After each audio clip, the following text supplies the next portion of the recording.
Hello, ഒരിക്കൽ കൂടി Gracy ഫാമിലേക്ക് സ്വാഗതം. ഇന്ന് ഞാൻ ചെയ്യാൻ പോകുന്ന വീഡിയോ ഡ്രാഗൺ ഫ്രൂട്ടിനെ കുറിച്ചാണ്. കഴിഞ്ഞ ദിവസങ്ങളിലൊക്കെ ഞാൻ ഡ്രാഗൺ ഫ്രൂട്ടിനെ കുറിച്ച് ചോദിച്ചു. ഒത്തിരി സംശയങ്ങൾ പലരും വിളിച്ച് ചോദിച്ചായിരുന്നു. ഇതാണ് ഈ വർഷത്തെ പൂവിൻ്റെ സമയം ഏകദേശം കഴിഞ്ഞിട്ടുണ്ട്. ഒരു പക്ഷേ ഒന്നും രണ്ടും കായോ ഒന്നും രണ്ടും പൂവോ ഒക്കെ ഈ ഒരു പ്രാവശ്യം കൂടെ വരാം. തീർത്തും ഈ വർഷത്തത് കഴിഞ്ഞു. ഇനി നമ്മൾ ചെയ്യേണ്ടത് ഇതിന് ഉള്ള വളപ്രയോഗം. ഏകദേശം 1.5-2 മാസം കൂടുമ്പോൾ ആട്ടും കാഷ്ടവും ചാണകപ്പൊടി, ഒരല്പം വേപ്പും പിണ്ണാക്ക് നല്ലതാ, പിന്നെ കോഴിക്കാഷ്ടം, ഇത് മിക്സ് ചെയ്ത് ഏകദേശം 1 മാസം നമ്മൾ ഒരിടത്ത് ഇട്ടിരുന്നിട്ട് അതിൻ്റെ കോഴിക്കാഷ്ടത്തിൻ്റെ ചൂട് പോയതിന് ശേഷം വേണം നമ്മൾ ഇതിൻ്റെ മൂട്ടിലേക്ക് ഇടാനായിട്ട്. അപ്പം ഇതിൻ്റെ തണ്ടെല്ലാം ഏകദേശം ഞാൻ ഓൾറെഡി കുറച്ചിപ്പോൾ തണ്ട് കട്ട് ചെയ്തു. അപ്പം ഇനി നമ്മൾ ഇപ്രാവശ്യത്തെ വളപ്രയോഗം ചെയ്ത് വേണം അടുത്ത വർഷത്തേക്ക് തണ്ട് നിറച്ചാകണം. അതിൻ്റെ പൂ വരേണ്ട ഒരു ആരോഗ്യം ഈ തണ്ടിനുണ്ടാകണമെങ്കിൽ നമ്മുടെ ആ വളം ഭംഗിയായിട്ട് ചെയ്താലേ നമുക്കത് തീർത്തും അടുത്ത വർഷം നിറച്ച് കായും പൂവും വരാനായിട്ട് സാധിക്കുകയുള്ളൂ.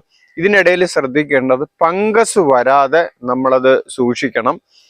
ഫംഗസ് വരാതിരിക്കണമെങ്കിൽ നമ്മുടെ സാഫ് നല്ല ഈ കാലാവസ്ഥ നോക്കിയിട്ട് ഒരു സാഫ് കുറച്ച് നമ്മൾ അടിച്ചു കൊടുക്കണം. ശരിക്കും ആ ഒരു നമ്മൾ എത്രത്തോളം ഇതിൻ്റെ പരിപാലനം, അത്ര കെയറിങ് നമ്മൾ ചെയ്യുമ്പോൾ അത് പൂർണ്ണമായിട്ടും നമുക്ക് അടുത്ത വർഷത്തേക്കുള്ള ഫലം നമുക്ക് നിറച്ച് കിട്ടാനായിട്ട് കഴിയും. ഇത് നട്ടിട്ട് 2 വർഷം ആയിട്ടില്ല, ഇതുവരെ 2 വർഷം ആകാൻ പോകുന്നതേ ഉള്ളൂ. ഏകദേശം 24 മാസമായതേ ഉള്ളൂ. ഞാൻ 2023 ഈ തൈ നടുന്നത്. ഞാൻ ഈ നട്ടിരിക്കുന്ന മോഡൽ തന്നെ ഒരു തായ്ലൻഡ് മോഡലാണ്. തായ്ലൻഡിലെ ഒരു വീഡിയോ ഞാൻ കണ്ടിട്ട് നട്ടതാണ്. ഏകദേശം 1 അടി 1.5 അടി അകലം മൂട്, 1 അടിയും 1.5 അടിയും അകലം വെച്ചിട്ടാണ് ഞാൻ ഈ തൈ നട്ടിരിക്കുന്നത്. എന്നാൽ ഇപ്പൊ തന്നെ അത് ഏകദേശം അങ്ങ് പൂർണ്ണമായിട്ട് നിറഞ്ഞു. സെൻട്രലിൽ ഒരു PVC പൈപ്പ് വെച്ചിട്ടുണ്ട്, സൈഡിൽ ഒരു GA പൈപ്പ് വെച്ചിട്ടുണ്ട്, ഒരു സൈഡ് ഒരു കമ്പി കെട്ടിയിട്ടുണ്ട്. അപ്പൊ ഇങ്ങനെയുള്ള വ്യത്യസ്തമായ രീതിയിൽ ചെലവ് കുറഞ്ഞ രീതിയിലാണ് ഞാൻ ഇത് ചെയ്തിരിക്കുന്നത്. എല്ലാം സ്വന്തമായിട്ട് ചെയ്യുന്നത് കൊണ്ട് ഇതിൻ്റെ ചെലവ് കുറവാണ് ശരിക്കും പറഞ്ഞാൽ. പിന്നെ നമ്മുടെ ഒരല്പ കെയറിങ് അതിന് കിട്ടിക്കഴിഞ്ഞാൽ അത് വളരെ ഭംഗിയായിട്ട് നമുക്ക് ചെയ്യാനായിട്ട് കഴിയും. അത് ഇവിടെയൊക്കെ ഇപ്രാവശ്യം പൂത്തു, കാ വന്നു. ഒരു പക്ഷേ 1-2 കായൊക്കെ വരാം, പക്ഷെ അത് സാധ്യത വളരെ കുറവാണ്. ഇതെല്ലാം കഴിഞ്ഞ പ്രാവശ്യം ഞാൻ പഴം കട്ട് ചെയ്ത സ്ഥലങ്ങളാണ്. ഇവിടെ ഈ മുള്ള് ഇവിടെ പൂത്തു.